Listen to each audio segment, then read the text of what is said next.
할렐루야. 생명을 살리는 말씀, 큐티로 만나는 예수님 시작합니다. 데살로니가 전서 2장 1절에서 12절. 하나님을 기쁘시게. 형제들아, 우리가 너희 가운데 들어간 것이 헛되지 않은 줄 너희가 친히 아나니, 너희가 아는 바와 같이 우리가 먼저 빌립보에서 고난과 능욕을 당하였으나 우리 하나님을 힘입어 많은 싸움 중에 하나님의 복음을 너희에게 전하였노라.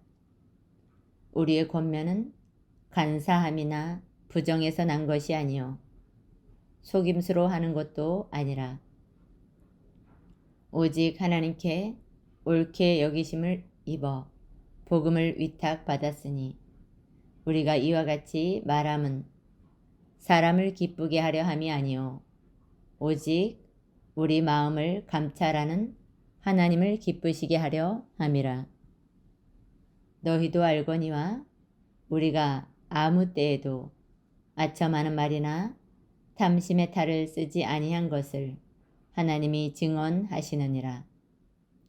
또한 우리는 너희에게든지 다른 이에게든지 사람에게서는 영광을 구하지 아니하였노라. 우리는 그리스도의 사도로서 마땅히 권위를 주장할 수 있으나 도리어 너희 가운데서 유순한 자가 되어 유모가 자기 자녀를 기름과 같이 하였으니 우리가 이같이 너희를 사모하여 하나님의 복음뿐 아니라 우리의 목숨까지도 너희에게 주기를 기뻐함은 너희가 우리의 사랑하는 자 됨이라. 형제들아, 우리의 수고와 애쓴 것을 너희가 기억하리니 너희 아무에게도 폐를 끼치지 아니하려고 밤낮으로 일하며 너희에게 하나님의 복음을 전하였노라.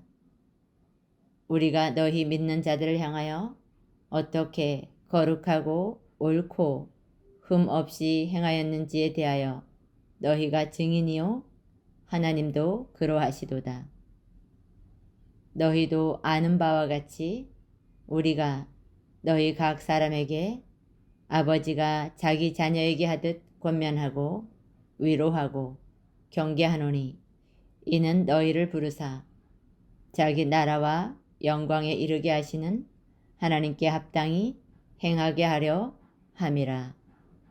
아멘. 오늘 본문 말씀은 바울은 우리의 권면은 간사함이나 속임수로 하는 것이 아니다 라고 말합니다. 복음 전파는 사람이 아닌 하나님을 기쁘시게 하려는 일이기 때문입니다. 그렇기에 그는 사도에 마땅한 권위를 주장하지 않고 유모와 같은 유순함으로 성도들을 대한다고 말합니다. 이는 성도들이 하나님께 합당히 행하도록 가르치고자 함입니다. 첫째로 사람에게 구하지 않는 것. 1절에서 6절. 바울은 자기가 전한 복음이 참되다고 말합니다.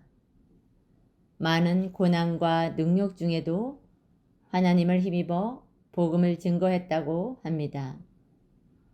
바울의 전도 목표는 사람이 아닌 하나님을 기쁘시게 하는 것입니다. 이는 사람들에게 무관심했다는 뜻이 아니라 복음 전하는 일이 하나님이 위탁하신 일임을 확신했다는 것입니다. 따라서 바울은 사람들의 환심을 사려고 아첨할 필요도 없고 탐심을 가리려고 탈을 쓸 필요도 없었습니다. 그는 하나님이 이 일을 증언하신다고 합니다. 우리의 초점이 하나님이 아닌 사람에게 맞춰질 때 우리는 비굴해지고 거짓을 일삼게 됩니다. 내가 가장 신경 쓰는 것이 무엇인지 살펴보면 믿음의 현주소가 드러나게 될 것입니다. 적용 질문입니다. 나는 언제 하나님보다 사람을 더 많이 의식합니까? 둘째로 목숨을 주기까지 7절에서 8절. 바울은 하나님이 주신 사도의 권위를 내세우기보다 마치 유모와 같은 다정한 보살핌으로 성도들을 대했습니다. 그는 마땅히 사도의 권위를 주장할 수도 있지만 오히려 목숨까지 주기를 기뻐하는 사랑으로 성도들을 대했습니다. 바울이 이렇게 할 수 있었던 것은 자기 자신을 내어주시는 예수님의 사랑을 먼저 경험했기 때문입니다. 예수님의 참 사랑을 경험한 자만이 이웃을 위한 이타적인 사랑을 할 수 있습니다. 예수님의 사랑을 모르는 사람은 그 사랑을 흉내조차 낼 수 없습니다. 구원받을 자격 없는 나 같은 죄인을 위해 목숨까지 버리신 예수님의 사랑을 경험한 사람은 그 누구라도 사랑할 수 있습니다. 적용 질문입니다. 예수님의 참 사랑을 경험한 적이 있습니까?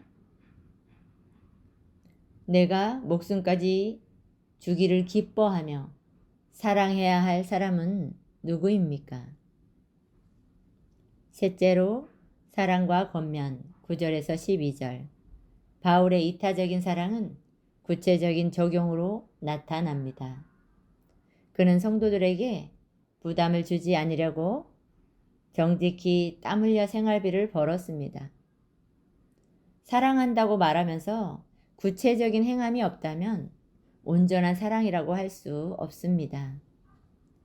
이런 바울의 사랑과 권면은 성도들이 합당하게 행하게 하려는 데 있습니다.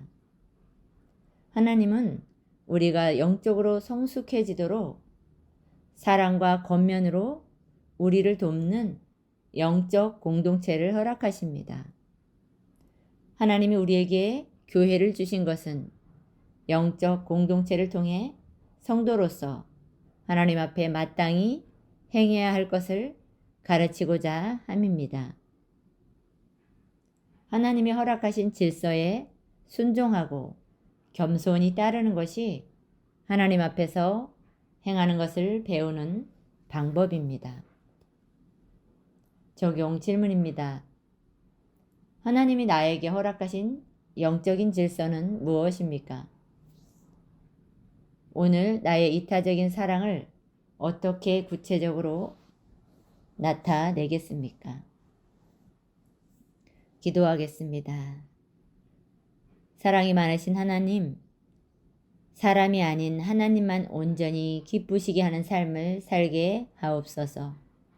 목숨까지 내어주신 예수님의 참 사랑을 깨달아 구원을 위해 제게 붙여주신 사람들을 잘 섬기게 하옵소서. 예수의 힘으로 잘 섬기게 하여 주옵소서. 저에게 허락하신 영적 질서에 순종하고 하나님의 사랑을 구체적인 행함으로 나타내게 하옵소서. 예수님의 이름으로 기도합니다. 아멘.